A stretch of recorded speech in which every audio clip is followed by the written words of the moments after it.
In modern Japanese society, although progress has been made towards gender equality, women still face immense pressure from deep-rooted cultural norms and long-standing traditions.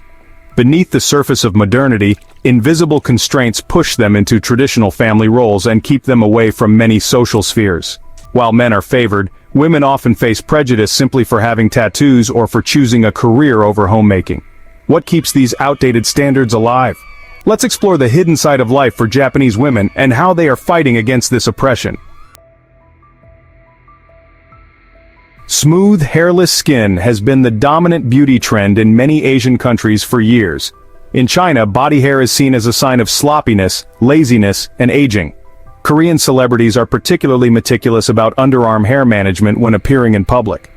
Japan is no exception, and in fact has an almost obsessive attitude towards body hair. On the streets, at bus stops, train stations, and online ads for hair removal services are everywhere. Hair removal is becoming increasingly popular among the youth, and it's starting to transcend gender and generational boundaries. As reported by the Japan Times in 2022, there are no age limits, and even toddlers are being taken by their parents for hair removal. This is all driven by the belief that society's beauty standard is smooth, flawless, fair skin without any body hair. The term for body hair in Japanese meiji means unwanted hair. Dion, a Japanese company, even advertises laser hair removal services for children as young as 3. According to company representatives, the service uses gentle, low-powered devices designed specifically for children's sensitive skin. A survey by hair removal company Rise found that the number of elementary and middle school students in Japan using hair removal services has increased 8-fold from 2016 to 2023. Nearly 60% of Japanese parents reported that their children wanted to remove body hair, despite warnings from experts that this could cause serious damage to their skin and hair follicles. This phenomenon is easy to understand, as teens with visible body hair often face bullying and discrimination.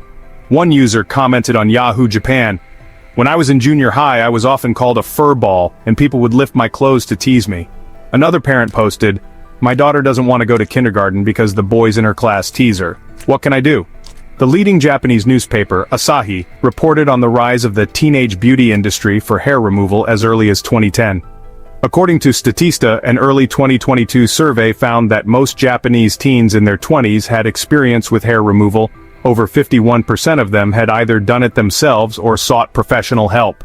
A 2020 survey by hair removal company Kikek found that nearly 90% of young women preferred men with less body hair. They stated that even if a man has a good-looking face, his body hair is a turn-off and they're not interested in dating him. This likely explains why many Japanese men turn to products and services to help them achieve a smoother appearance. By the Meiji era, a clean-shaven face had become the standard for men, and those who kept facial hair, such as the Ainu people in Hokkaido, were even labeled savages, according to NHK. Future employers are embarrassed if candidates do not shave their leg hair before a job interview. Additionally, a lack of a clean-shaven face can hurt one's chances of getting hired or advancing in their career. Tapping into this preference, Rayroll, a hair removal company, claims that their services can make men look cleaner, smarter, and more professional at work. This might seem strange in a country where people already spend considerable time and money grooming themselves, but perhaps the beauty standards in Japan are always set so high that the pressure to look attractive or at least not unattractive in a crowd becomes an obsession. As a result, it feels like no one can ever truly be satisfied with their appearance. It may sound hard to believe, but it's true. The prohibition against women climbing to the summit of Mount Omani has existed for centuries and remains in place today, despite protests from feminist groups and international visitors. Mount Omane, also known as Sanjo Gatake, is an important pilgrimage site in the Shinto religion, which combines elements of Buddhism, Taoism, and Shinto. According to ancient traditions, the presence of women was believed to distract male worshippers during their spiritual practices. So why are women forbidden from reaching the summit of this mountain? Followers of Shinto beliefs consider women to be provocative due to their potential to distract male pilgrims. Particularly within Shugendo, it is believed that the presence of women disrupts the purity and spiritual focus required for the monks' rigorous training. Though this reasoning may seem outdated, it remains one of the most enduring rules, unaffected by modern social changes. Although today the number of pilgrims has drastically declined, and the rule has little practical impact, it has yet to be abolished. For many locals, especially those who follow Shugendo, this prohibition is seen as an essential part of the cultural and religious heritage that must be preserved. They believe that allowing women to climb the mountain would undermine the sacredness and unique atmosphere of the place. However, many international visitors and women's rights activists view this regulation as sexist and argue that it needs to change. A recent survey found that 75% of Japanese people under 30 consider this rule outdated and believe it should be abolished. Even some feminist groups have organized campaigns urging the Nara prefecture government to change the regulation, but to date, there has been no action from heritage management authorities. If you think sumo is just a sport where massive wrestlers face off against each other, prepare to be surprised. Sumo, Japan's traditional martial art, is not only a contest of strength and technique, but also a sacred ritual with a history spanning centuries. Unfortunately, this history comes with a harsh rule. Women are not allowed to participate in any sumo-related activities, whether it's competing, performing rituals, or even awarding prizes to wrestlers. Sumo is not just a sport, it's a religious ceremony that shows respect to the gods of Shinto. Women are prohibited from stepping onto the sumo ring, known as the doyo, to avoid defiling the sacred space. Moreover, sumo rituals often include prayers for bountiful harvests and divine protection. The sumo wrestlers are seen as the practitioners of these rituals, representing strength and purity as they communicate with the divine. The presence of women, even just standing on the ring, is believed to disrupt this sacred connection.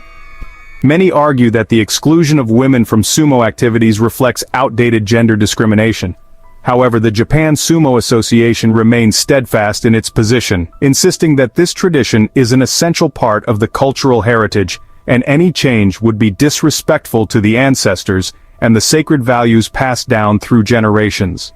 While the strict prohibition on women in sumo remains intact, Japanese society has seen some changes. Some women passionate about the sport have started their own sumo clubs, where they can practice and compete against each other.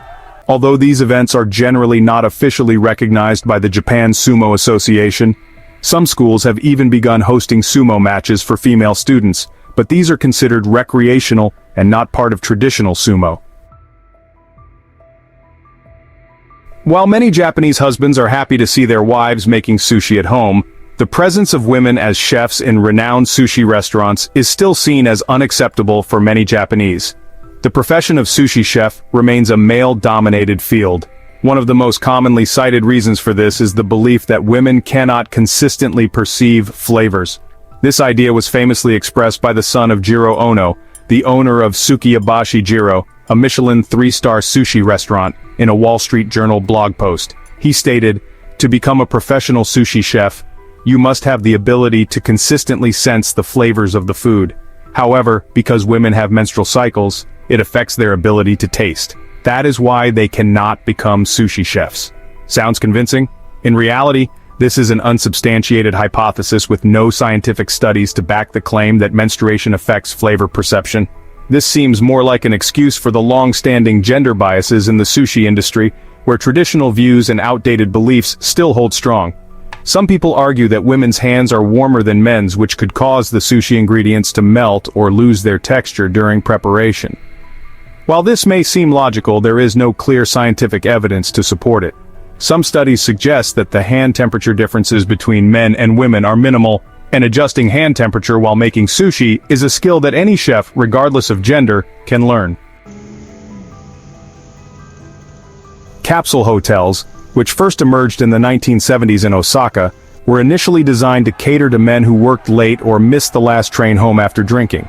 They needed a temporary place to rest and didn't want to pay for a full hotel room. Many capsule hotels were focused on male clientele, as this group tended to work late and drink after hours. However, women have traditionally been unwelcome in capsule hotels. Social norms suggested that having women stay in these hotels, especially in areas where many men gathered, could lead to safety and privacy issues. A survey from 2022 showed that 99% of women were refused service if they accidentally chose a male-only capsule hotel. Despite changes in trends, most capsule hotels continue to uphold this policy. In recent years, however, with the growing demand from female customers for temporary accommodations, Many capsule hotels in major cities like Tokyo, Osaka, and Kyoto have started expanding their services to women. Some hotels have designed separate floors for women, with added amenities such as private bathrooms, changing areas, and security locks to ensure privacy. Hotels like First Cabin and 9 Hours have become popular for offering female-only floors, targeting working women or young travelers who want to experience this unique form of lodging. That said, this change has been mostly seen in major cities where there is a more open-minded and international atmosphere. In rural areas or less developed regions, capsule hotels continue to maintain the traditional practice of only serving men. The reason is simple. The demand from women is not large enough for hotel owners to feel the need to alter their infrastructure or services.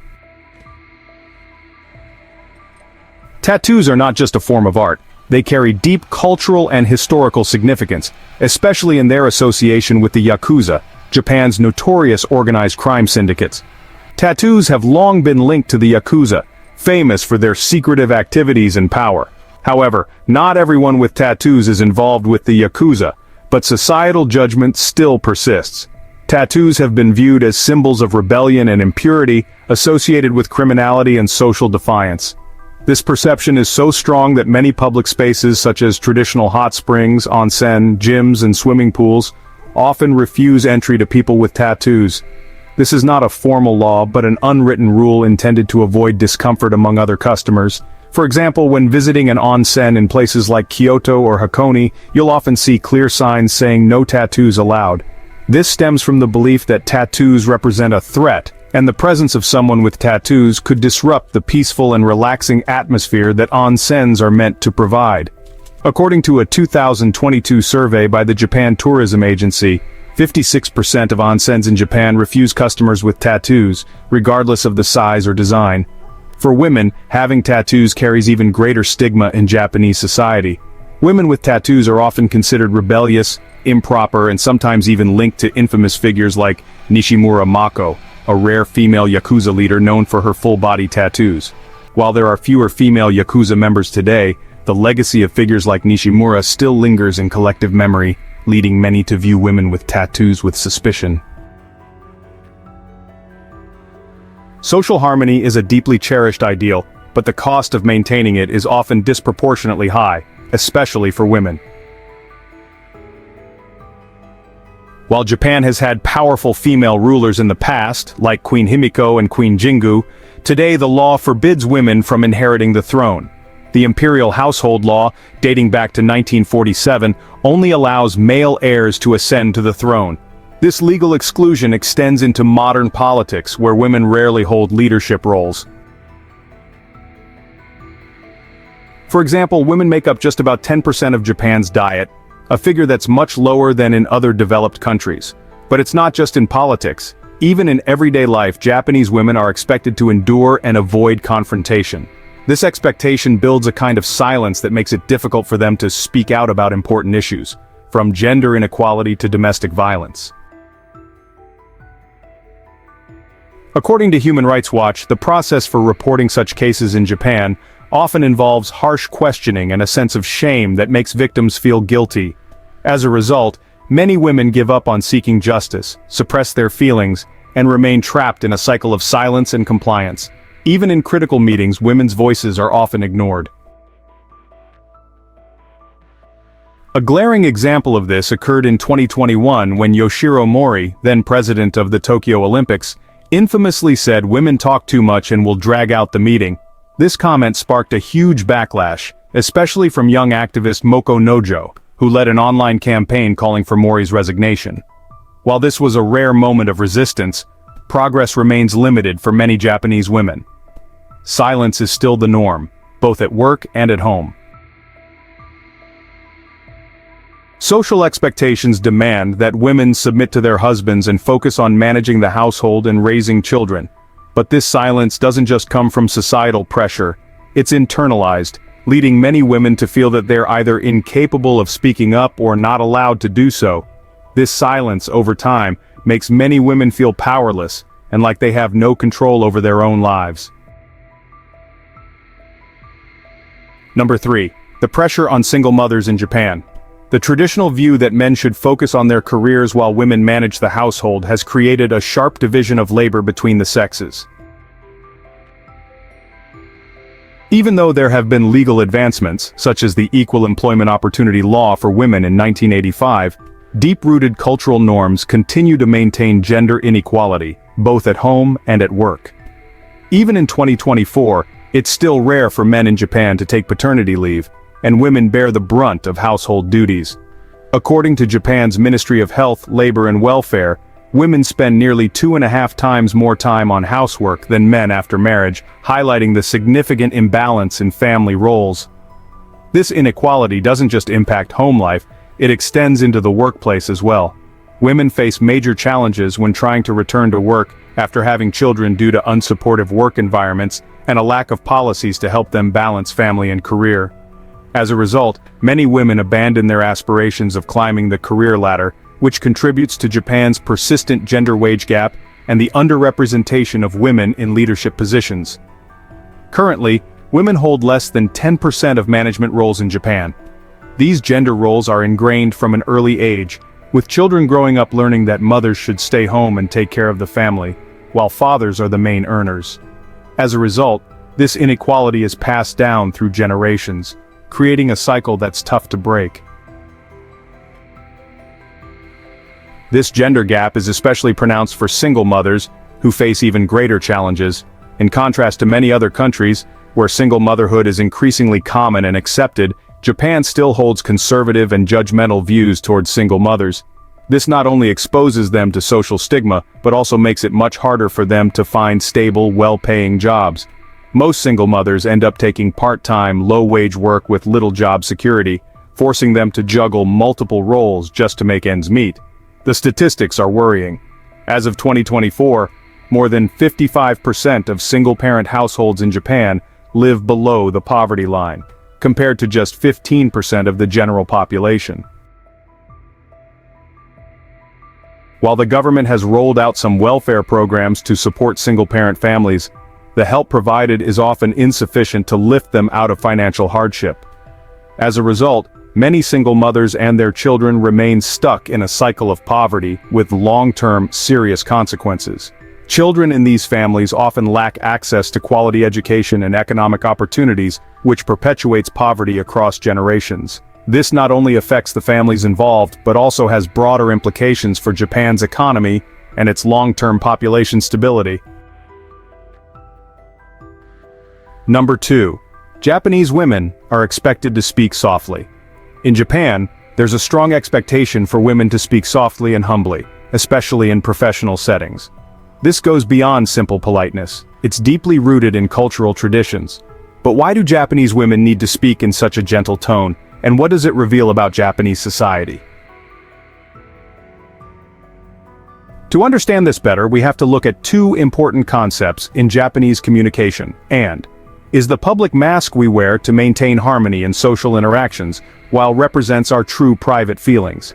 In Japan, women are often encouraged to prioritize using indirect language, polite expressions, and avoiding direct confrontation. This helps maintain smooth, harmonious relationships, but it also reinforces traditional gender roles. This cultural expectation isn't just about how women communicate, it also influences their ability to assert themselves and participate in decision-making, both in the workplace and at home. According to an article from Japan Times, the habit of speaking softly and indirectly can create communication barriers, especially in mixed gender environments. When women tone down their language, it can be hard for them to make their voices heard. This often leads to perceptions that they're indecisive or lack leadership potential. So the cycle continues.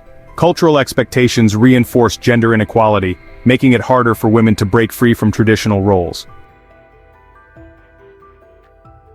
It's not just in day-to-day conversations. The role of women in traditional cultural festivals is also often understated. These festivals are not just vibrant parades or colorful performances, they're deep-rooted rituals where everyone has a part to play in preserving cultural traditions. But more often than not, women's contributions happen behind the scenes, where they perform critical tasks that ensure the success of these events. Take the famous in Kyoto, one of Japan's largest festivals. While men pull the ceremonial floats in the parade, women often handle the meticulous tasks of preparing traditional attire and arranging sacred offerings. They play a crucial role in maintaining the spirit and integrity of the ritual, ensuring every small detail is carried out correctly. But why is their role so understated? It's part of tradition. Women are expected to stand behind the scenes, showing reverence and not overshadowing the main ceremony. Another example is, the Doll Festival, a celebration dedicated to praying for the health and happiness of young girls. During this festival, women take on symbolic roles, not only arranging the dolls but also representing prayers for future generations.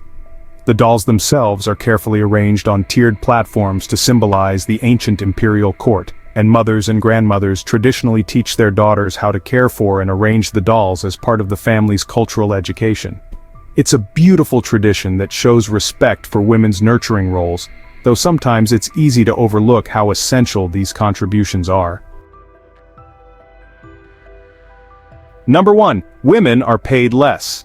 Historically, Japanese women who pursued careers have faced significant societal stigma. One term that reflects this is, which refers to women who focus on their careers instead of staying at home. The term carries a negative connotation reflecting society's dissatisfaction with women who dare to have career ambitions. This mindset stems from traditional cultural values where women were expected to care for the home and children while men were the financial providers. But is this still true in today's world? In modern Japan, financial pressures have pushed many women into the workforce, not just to assert themselves, but to support their families. According to a report by Japan's Ministry of Health, Labor and Welfare, 62% of Japanese women are now in the labor force. However, even when they enter the workforce, gender roles continue to create barriers. For example, 35% of women plan to return to work after having children, but only 20% opt to be full-time homemakers. Surprisingly, just 5% of women choose to remain single and focus on their careers, showing the immense societal pressure to marry and start a family. And here's something that might shock you. Some women actually feel uncomfortable when their husbands help with housework. Incredibly, a 2022 study found that 28% of Japanese women feel uneasy when their husbands share household chores. They worry about being judged by family or neighbors. This reflects a deep-seated belief in Japanese society that women should handle all domestic duties. So when a husband helps out, it's often seen as neglecting his responsibilities. Even though Japan has made strides in legal reforms and awareness, the gender gap in the workforce remains wide. Women hold just 15% of senior management roles, a far cry from countries like the United States at 42% or Sweden at 40%. A glaring example of this discrimination happened in 2018 when Tokyo Medical University admitted to intentionally lowering the entrance exam scores for female applicants in order to limit the number of women accepted. This shows just how deeply ingrained the bias is in Japan's education and employment systems, where women are still expected to make way for men. The gender wage gap is another major issue. On average, Japanese women earn 40% less than men in the same jobs. This isn't just a statistic, it's a clear reflection of the inequality in career advancement and opportunities. For example, in the tech industry, only 10% of women hold management positions, even though men and women graduate from university at nearly the same rate. These figures reveal that Japan's workplace isn't flexible enough to support women in pursuing careers on equal footing. And let's not forget the societal reaction to women who work long hours or prioritize their careers over family. In Japan, there's a term called, which refers to the tendency for mothers to be steered into less challenging roles with fewer opportunities for career growth. This comes from the belief that a woman's primary role after having children should be to take care of the family. In fact, a 2024 survey found that 60% of Japanese women feel they've been held back in their careers because they had children. A glaring example of this bias came during the Tokyo 2021 Olympics when Yoshiro Mori, who was then the president of the organizing committee, made headlines for his comment that women talk too much in meetings. Although he was forced to resign after the public backlash, his comment revealed the persistent gender biases that still exist, even at the highest levels of leadership. A study by the Japan Population and Social Security Research Institute showed that 70% of Japanese men still believe that childcare should be the woman's responsibility, even when both partners are working. Thanks for watching today's video. Through these real-life stories and examples, we've gained a better understanding of the challenges Japanese women face in a society that still clings to traditional values.